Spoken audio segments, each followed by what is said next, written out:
بسم اللہ الرحمن الرحیم الحمد للہ رب العالمین والصلاة والسلام علی رسولہ الکریم اما بعد فاعوذ باللہ من الشیطان الرجیم بسم اللہ الرحمن الرحیم وسارعوا الی مغفرۃ من ربکم وجنۃ عرضها السماوات والارض اعدت للمتقین اللہم لا سہل الا ما جعلتہ سہلا وانت تجعل الحزن اذا شئت سہلا۔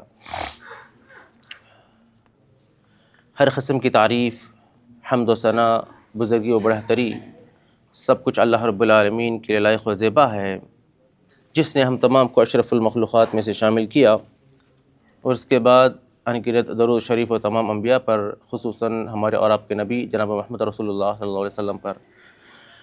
اس مختصر سے حمد و ثنا کے بعد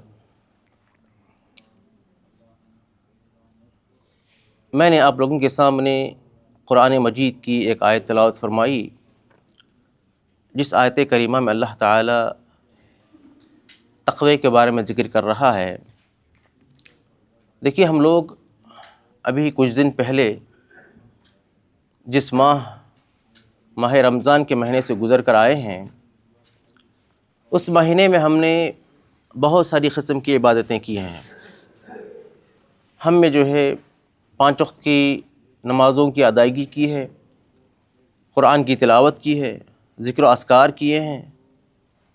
اس طریقے سے ہمارے بہت سارے اعمال جو ہیں رمضان کے مہینے میں ہم نے کی ہیں۔ ابھی سوال یہ ہے کہ کیا ہماری وہ ساری عبادتیں قبول کی گئی ہیں یا نہیں؟ ہم میں سے بہت سارے لوگ روزہ تھے، بھوکے تھے، پیاسے تھے، قیام اللیل کیا، بہت ساری عبادتیں ہم نے مشقت کے ساتھ ادا کی۔ اب سوال یہ ہے کہ کیا ہماری وہ ساری عبادتیں قبول کی گئی ہیں یا نہیں ہیں؟ تو اس کے جواب میں امام کعب رحمہ اللہ فرماتے ہیں، من صام رمضان وهو يحدث نفسه انه ان افطر رمضان الا يعصي الله دخل الجنہ بغیر مسألة ولا حساب۔ اس کا جواب یوں ہے، دیکھیے، ہم میں سے جو بھی رمضان میں روزے رکھا ہے، اس نیت کے ساتھ، اس ارادے کے ساتھ کہ میں رمضان کے مہینے کے بعد اللہ تعالیٰ کی نافرمانی نہیں کروں گا، اللہ تعالیٰ کی معصیت نہیں کروں گا، اس نیت کے ساتھ جس کسی نے بھی روزہ رکھا ہے، تو اس بندے کی فضیلت یوں ہے کہ دخل الجنہ بغیر مسألۃ ولا حساب، کہ ایسے بندہ یا ایسے لوگ جو ہے قیامت کے دن بغیر حساب و کتاب کے جنت میں داخل کر دیے جائیں گے۔ اب ہم میں سے کتنے ایسے حضرات ہیں کہ جنہوں نے روزہ تو رکھا ہے، کہ کیا ان کا ارادہ یہ تھا کہ رمضان کے بعد میں وہ گناہ، وہ غلطیاں، وہ نافرمانی نہیں کروں گا، جو نافرمانی، جو غلطیاں، جو گناہ میں رمضان کے پہلے کیا کرتا تھا۔ رمضان کے پہلے ہم لوگ اپنا وقت بہت زیادہ ضائع کرتے ہیں سوشل میڈیا کے ذریعے، خصوصاً جس طریقے سے ہم ناچ گانے، فلمیں دیکھ کر اپنا وقت کو ضائع کرتے تھے، یہ ایک گناہ تھا جو ہم رمضان کے پہلے کیا کرتے تھے۔ اسی طریقے سے ہم لوگ جو ہے اپنا وقت اس طریقے سے بیکار ضائع کر دیتے ہیں۔ ہمارے بہت سارے گناہ جو ایسے تھے رمضان کے پہلے کیا کرتے تھے، تو رمضان کا مہینہ جیسے ہی آیا تو ہم رمضان میں روزہ رکھنا شروع کر دیے۔ تو کیا وہ روزہ رکھنے کے ٹائم پہ ہم یہ ارادہ کیے کہ کیا ہم رمضان کے بعد یہ گناہ نہیں کریں گے جو گناہ ہم رمضان کے پہلے کیا کرتے تھے؟ اگر جس کسی کا بھی ارادہ یہ تھا کہ میں رمضان کے بعد کسی قسم کی گناہ نہیں کروں گا، اللہ تعالیٰ کی نافرمانی نہیں کروں گا، ایسے لوگوں کے ہی روزے قبول کیے جائیں گے۔ اگر ارادہ ومن صام رمضان وهو يحدث نفسه انه اذا افطر عصى ربه فصيامه عليه مردود، اگر کسی کا ارادہ یہ نہیں تھا کہ میں رمضان کے بعد معصیت نہیں کروں گا، یا پھر ایسا تھا کہ میں رمضان کے حد تک ہی روزے رکھوں گا، قرآن پڑھوں گا، 5 وقت کی نمازوں کی ادائیگی کروں گا، بس رمضان کے حد تک میں یہ کروں گا، رمضان کے بعد میری ویسی ہی زندگی رہے گی جیسے رمضان کے پہلے تھی، اگر اس بندے کا ارادہ یہ ہے تو اس کی فضیلت یا پھر اس کے لیے یہ بات ہے کہ اذا افطر عصى ربه فصيامه عليه مردود، ایسے بندے کے روزے مردود کر دیے گئے، ناقابل قبول ہیں۔ جو بندہ اس نیت کے ساتھ روزے رکھا کہ میں ویسے ہی زندگی گزاروں گا جیسے میں رمضان کے پہلے زندگی گزارتا تھا۔ تو محترم سامعین، تو ہم کو ضرورت اس بات کی ہے کہ ہم نے اگر جو بھی غلط ارادے کے ساتھ یا پھر خاص ارادے کے ساتھ روزہ نہیں رکھا ہے تو ہم اپنے ارادے کو بدل لیں کہ اے اللہ میں نے تو روزے رکھ لی ہے اور میں اب آئندہ زندگی ایک پاکیزہ زندگی گزاروں گا جس طریقے سے میں نے رمضان کے مہینے میں زندگی گزارا تھا، ورنہ ہمارے اعمال قابل قبول نہیں رہیں گے۔ دیکھیے اللہ تعالیٰ قرآن مجید میں فرماتا ہے یا ایھا الذین آمنوا کتب علیکم الصیام کما کتب علی الذین من قبلکم لعلکم تتقون۔ یہ بہت ہی مشہور آیت ہے کہ اللہ تعالیٰ نے ہمیں روزہ رکھنے کا حکم اس لیے دیا کہ لعلکم تتقون، تاکہ تم پرہیزگار بن جاؤ، متقی بن جاؤ، ڈرنے والے بن جاؤ۔ اب سوال یہ ہے کہ ڈرنے والا اللہ تعالیٰ ہم کو روزہ رکھوا کر اپنے دلوں کے اندر اللہ تعالیٰ کا خوف پیدا کرنا چاہتا ہے، اللہ تعالیٰ کا ڈر پیدا کرنا چاہتا ہے کہ اگر بندہ کسی بھی قسم کی گناہ کرنے کے لیے آتا ہے تو فوراً اس کے دل میں اللہ تعالیٰ کا ڈر پیدا ہو جائے۔ دیکھیے بندہ رمضان کے مہینے میں بھوکا رہتا ہے اور کمرے میں اکیلا رہتا ہے، کمرے میں اکیلا اور بھوکا اور روزہ رہتا ہے، لیکن وہ جانتا ہے کہ مجھے دیکھنے والا کوئی نہیں ہے، لیکن پھر بھی بندہ کچھ کھاتا نہیں، کچھ پیتا نہیں۔ کیوں؟ اس کے اندر ایک ڈر ہے، ایک خوف ہے کہ اللہ تعالیٰ تو دیکھ رہا ہے۔ تو یہ ڈر، یہ خوف جو ہے اللہ تعالیٰ ہمیشہ کے لیے پیدا کرنا چاہتا ہے۔ جس طریقے سے کھانے پینے سے بندہ ڈرتا ہے، کھانے پینے سے بندہ روزے کی حالت میں دور ہٹتا ہے، اسی طریقے سے گناہ کے معاملے میں بھی یہی کام اس کو انجام دینا چاہیے۔ جب گناہ کرنے لگتا ہے تو اس کے دل میں، اس کے دل و دماغ میں یہ خوف یا یہ ڈر پیدا ہونا چاہیے کہ اللہ تعالیٰ مجھے دیکھ رہا ہے۔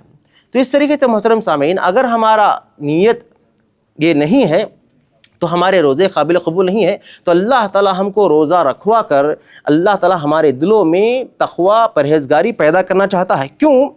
اور ایک جگہ اللہ تعالیٰ فرماتا ہے انما یتقبل اللہ من المتقین، کہ بے شک اللہ تعالیٰ متقی لوگوں کے اعمال کو ہی قبول کرے گا۔ دیکھیے عمل تو سب لوگ کرتے ہیں، نماز تو بہت سارے لوگ پڑھتے ہیں، ان میں سے کچھ لوگ ایسے ہیں جو دکھاوے کے لیے نماز پڑھتے ہیں، حالانکہ اس نے نیکی کی ہے۔ کچھ لوگ ایسے ہیں جو نماز پڑھتے ہیں صرف اور صرف اللہ کو دکھانے کے لیے۔ تو دونوں نے جو ہے نیک عمل کیے، تو کیا ہر نیک عمل کو قبول کر لیا جائے گا؟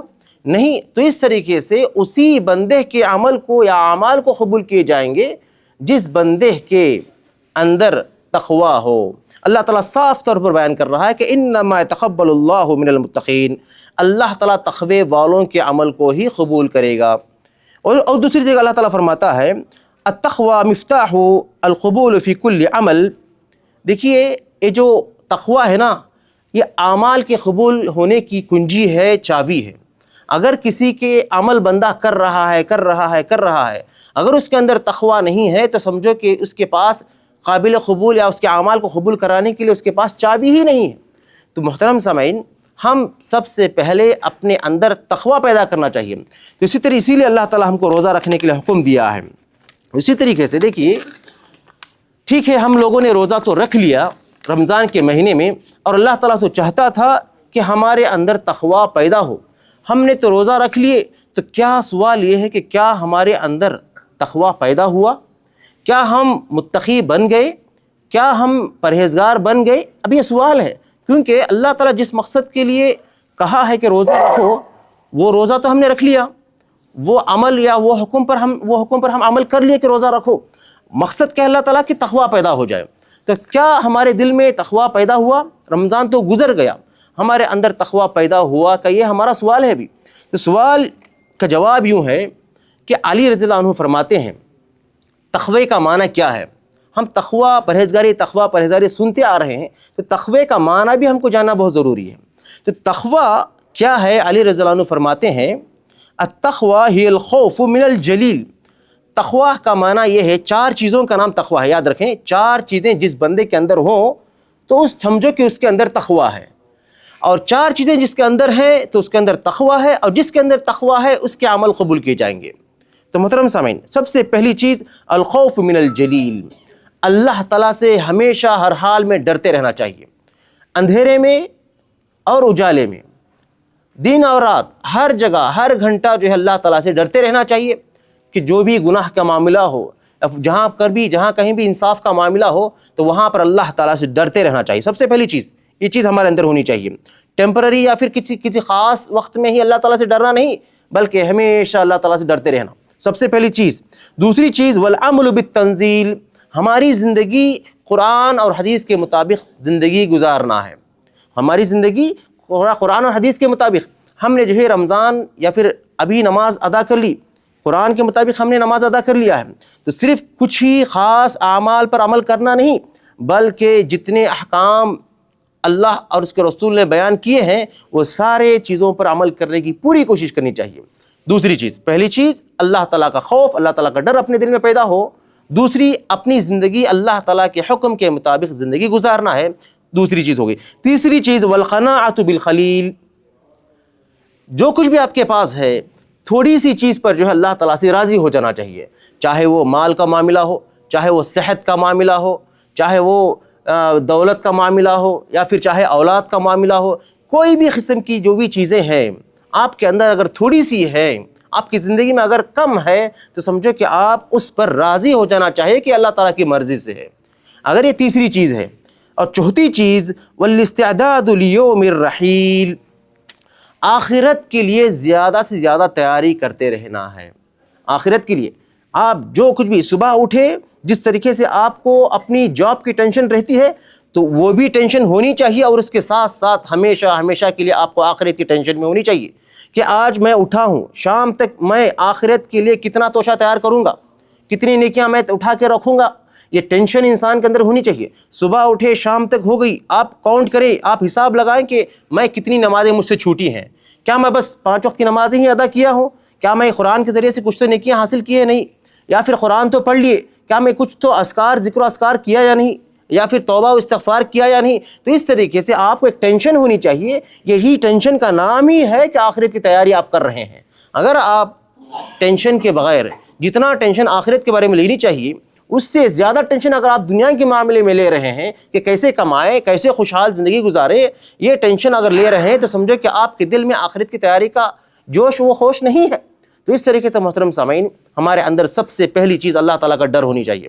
دوسری چیز اللہ تعالیٰ قرآن اور حدیث کے مطابق زندگی گزارنا ہے. اور تیسری چیز تھوڑے سی چیزوں پر اللہ تعالیٰ سے راضی ہو جانی چاہیے. اور چوتھی چیز آخرت کے لیے زیادہ سے زیادہ تیاری کرنا ہے. یہ 4 چیزیں جس کے اندر ہیں سمجھو کہ اس کے اندر تقویٰ ہے، اور جس کے اندر تقویٰ ہے اسی کے اعمال قابل قبول ہے. قیامت کے دن اس کے عمل قبول کیے جائیں گے. اور ہم اس بات کو یاد رکھنا ہے. اسی طریقے سے دیکھیے، اگر جس بندے کے اندر تقویٰ ہو جائے، تقویٰ آ جائے تو اس کے فائدے کیا ہوتے ہیں؟ سب سے پہلا فائدہ یہ ہوتا ہے کہ تقویٰ پورے دین اور ساری عبادتوں کی بنیاد ہے. ہر عمل، ہر حکم، ہر سنت، ہر نیکی جو ہے اللہ تعالیٰ انسان کے اندر، بندوں کے اندر تقویٰ پیدا کرنا چاہتا ہے. تو اسی طریقے سے ہر بات، ہر کام، ہر نیک عمل جو ہے ہر چیز جو ہے تقوی کی بنیاد پر ہے. دوسری چیز اس کا فائدہ ہے.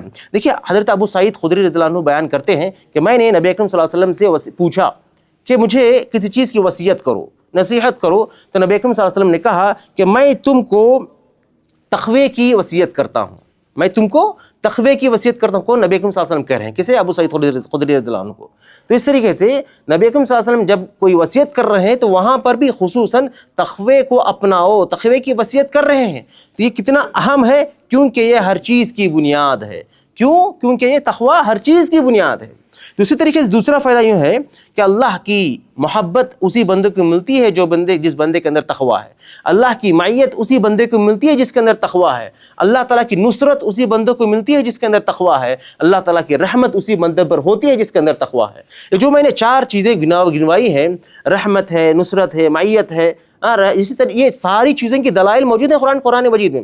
ہر ایک چیز پر آیت موجود ہے.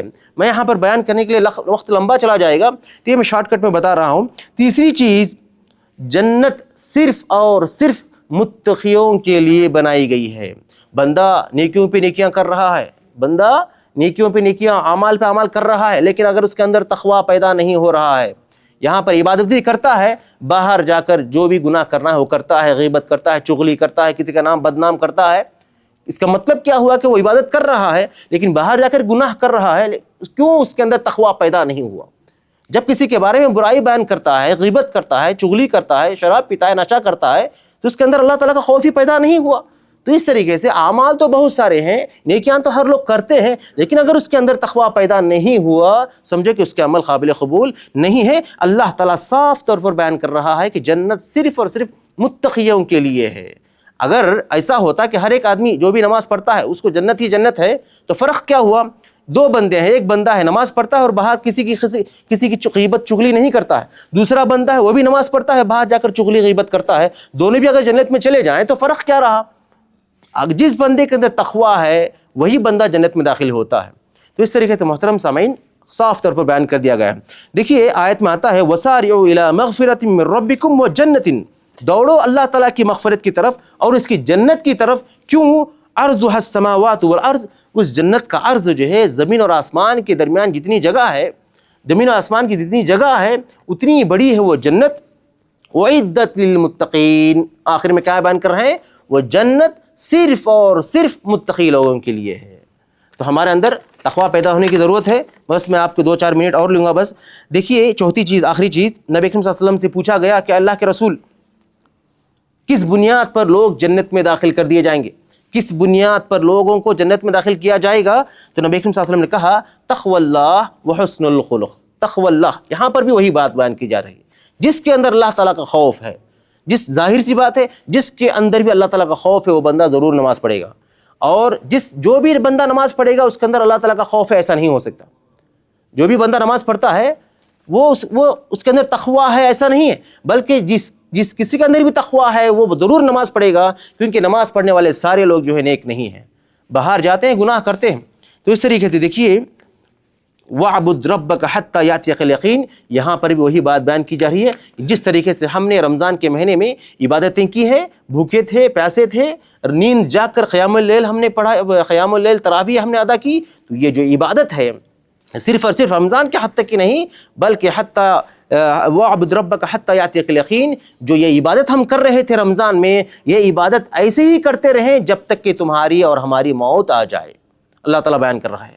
تو محترم سامعین دیکھیے یہ بات تو ہو گئی یہاں تک میری، اور باقی دوسری چیز یہی بیان کرنا چاہتا ہوں، آخری بات، کہ جو بھی یہ شوال کے جو بھی روزے رکھنا ہے، سب لوگ شاید انشاءاللہ رکھ رہے ہوں گے روزے شوال کے، جو کہ 6 روزے ہی ہے۔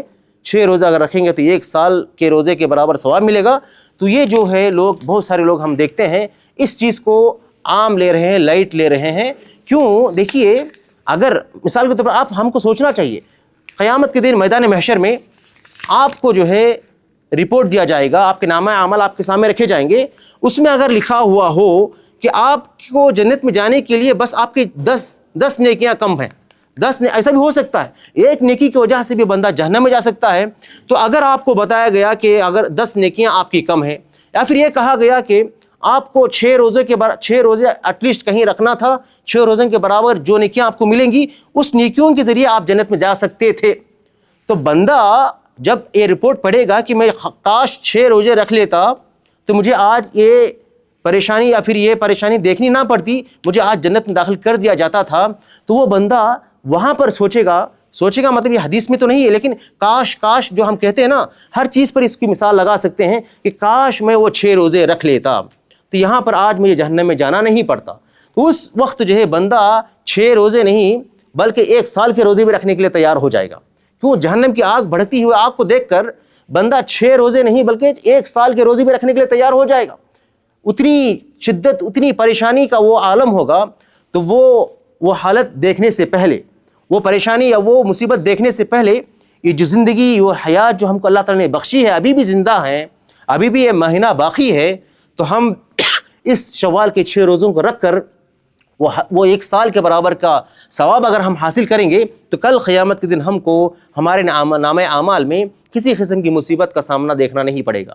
تو محترم سامعین ابھی بھی وقت ہے، تھوڑی مشقت برداشت کریں، تھوڑی سی بھوک، یہ 6 دن کی بھوک جو ہے وہ 6 سال یا پھر 1 سال 50,000 سال کا جو دن ہوگا اتنے دن بھوکا رہنا اچھا ہے۔ 50,000 50,000 سنہ 50,000 سال بھوکا رہنا یا پیاسا رہنا وہ اچھا ہے، یا پھر 6 دن کے روزے رکھنا اچھا ہے؟ تو محترم سامعین ہم زندگی بخشیں، کتنے لوگ ایسے تھے جو سوچے تھے کہ ہم شوال کے روزے رکھیں گے، کئی آپ میسیجز دیکھتے ہوں گے کہ آج وہ خبروں میں ہیں، آج وہ خبروں میں ہے، کل کتنے لوگوں کی خبر آئی کہ وہ انتقال ہو گئے، فلاں گاؤں میں وہ انتقال ہو گئے، وہ سوچے ہوں گے کہ ہم روزہ رکھیں گے اس شوال کے مہینے میں، لیکن آج وہ خبروں میں ہیں، ان کو وہ موقع چھین لیا گیا، وہ موقع رکھنا بھی چاہے تو وہ روزہ نہیں رکھ سکتے ابھی۔ آج ہمیں زندگی بخشی ہے اللہ تعالیٰ نے، ہم خود بھی روزہ رکھیں 6 روزے، اور اپنے گھر والوں کو بھی، اپنے بچوں کو، اولاد کو، جوانوں کو بھی جو ہے یہ حکم دیں، نصیحت کریں کہ 6 روزے رکھیں اور اس فضیلت کو حاصل کریں، اور قیامت کے دن ہمارے نام اعمال میں اپنی نیکیوں کو، اپنے درجات کو بڑھائیں۔ آخر میں اللہ تعالیٰ سے دعا ہے کہ اللہ تعالیٰ ہم سب کو سننے سے زیادہ عمل کرنے کی توفیق عطا فرما، اللہ ہمیں صراط مستقیم پر چلنے کی توفیق عطا فرما، اے اللہ ہمیں ہمیشہ تقوی کے ساتھ زندگی گزارنے کی توفیق عطا فرما، اللہ ہمیں ہر حال میں اللہ تعالیٰ سے ڈرتے ہوئے زندگی گزارنے کی توفیق عطا فرما۔ السلام علیکم ورحمۃ اللہ وبرکاتہ۔